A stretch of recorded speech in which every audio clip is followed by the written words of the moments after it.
妖怪夜晚將煙卯奶，一個猛男手齊響火。佢話呢招叫做響路掌，專打啲家風垂絲嘅邪魔。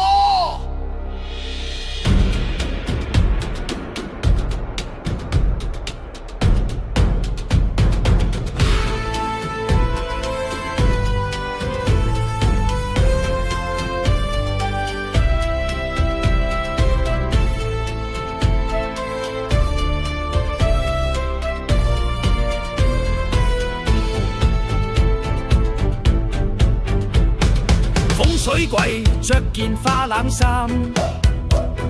手拎支攬針同古爛鏡，成日人話邊度有財星，原來自己係樓下嗰隻猛鬼精，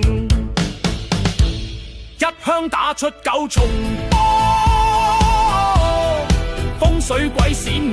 光，香港黃秦影多。神探都震波，你話你睇風為轉命格，我香爐一絕就綁印中死之麻啦，鬼都怕我爐中起火，但你冇商量啊！風水鬼化身成金鋪財神，